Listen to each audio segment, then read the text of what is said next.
Prabhupada seemed to be very fond of George and philosophically interested in John. They had many philosophical exchanges.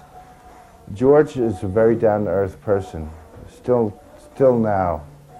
We were just together about a month and a half ago, and it's like any friend of yours, very, again like Prabhupada, not self-conscious, open.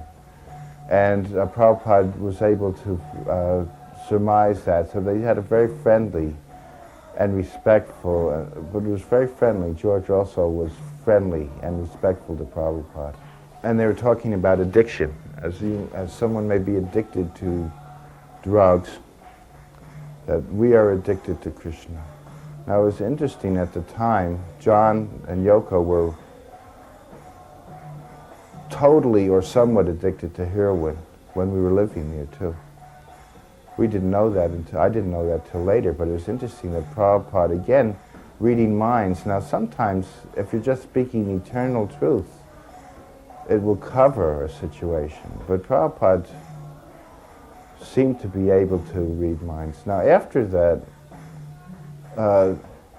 basically it was about growing a taste, a love for the chant and for the philosophy. It was quite nice the way he was doing. It wasn't judging or asking too much about them. He was talking about as if an artist, when they get in what's called in the zone, where it's meditation, it's actually it's a trance state when things disappear and you become involved so much in what you're doing that everything else disappears, and that's what Krishna consciousness, that taste, the chanting. So that's what he was preaching. Said Aravinda was his disciples were so enamored of his greatness that they were like fog. They didn't know what to do. He said when he passed away, when he died, they didn't know what to do with him. They thought he was in samadhi, and so they left him to sit there. He said, until he began to smell. He said, so he did not have intelligent disciples. He said his disciples didn't know the difference between a living man and a dead man. He said, what is the use of a disciple like that? He said, less intelligent. He said, you should never criticize you cannot criticize, he said, the other teachers. He said, you do not know, it is not your position. He said, but it's okay for you to criticize their disciples. You can tell them they're less intelligent. Then we used to go out on morning walks in the vicinity. This was still in the suburbs of Paris. And one morning we were walking. I came down with a blood infection from, I must have cut my foot. I didn't take care of it, and I had like a red streak up my leg. It was a sign of serious blood infection. So Prabhupada said, and he noticed that I was a little cold.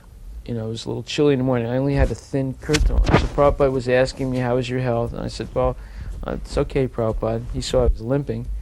And he said, are you cold? And I said, well, not really. He said, if you want, he said, I will give you some clothing.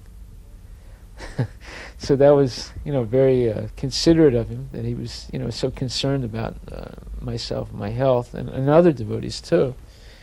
And then I came down with such a serious infection I had to go into the hospital. But right before I went to the hospital, we had a big program in the School of Architecture, and during that program, Prabhupada gave a speech. He gave a talk about Varnashram Dharma and how people who didn't follow it were less than dogs, or like dog-like. So when the question and answer period came, one gentleman stood up and he said, yes, Swami, I want to ask you a question. you know, with a French accent. He said, "What is wrong with being a dog?" So Prabhupada said, if you think it is good, then I give you my blessing. You can take birth as a dog in your next life.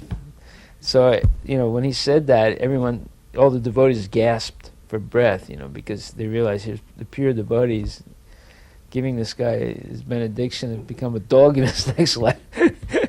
So that was quite an event. He asked me if I could arrange a meeting with the ambassador to the United States, because I had already met him with some devotees.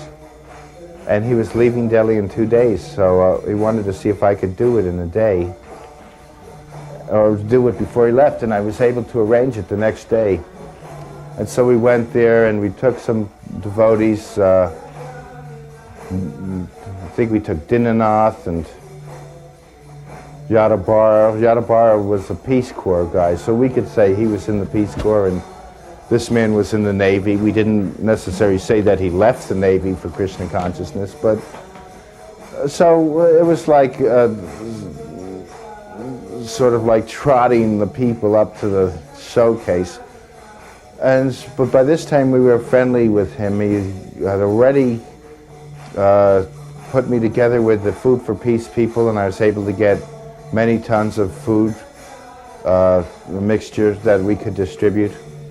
Unfortunately, nobody in India liked it because it was wheat-soy blend mixed with sugar, and even the cows didn't like it, but that's a little bit of humor. But they gave us many tons, and he liked me. And so the meeting was arranged, and Prabhupada, they gave us, he asked if you'd like tea, and Prabhupada said we don't take tea, so they gave us warm milk in gold-rimmed American Eagle cups and saucers, and Prabhupada began to say that, again, that there are many separations, but these are not very important. Like, you may think you are American and that you may think that I am Indian or Hindu, but that in Krishna consciousness we rise above that, bodily distinctions, and these can be changed. And he explained, you can change our name, we can change our passport, we can change where we live, change the country of origin. So these things are temporary, and we should not think of each other as that, because it only separates. So he says, just as I don't call you Mr. Striped Suit, Kenneth Keating had a gray and white striped suit, and you don't call me Mr. Orange Robe. We know each other for something greater than that, and we don't let Mr. Striped Suit and Mr. Orange Robe not be friendly towards one another. And then he said, just like I don't drink this milk with my elbow, and he was demonstrating that, and we all laughed uproariously. As it was, Kenneth Keating was so enthralled that he kept so many other ambassadors. They were doing a photo shoot on the front lawn, the front steps of the American Embassy, and the secretary kept on coming in and saying, Mr. Ambassador, the Swiss ambassador requests that you take a photo now. And then he said, yeah, but then they were across from each other, he was looking. Then they would raise the ante. The Russian ambassador is being impatient. So finally, Kenneth Keating said that we have to bring this meeting from the sublime to the mundane. I have to go.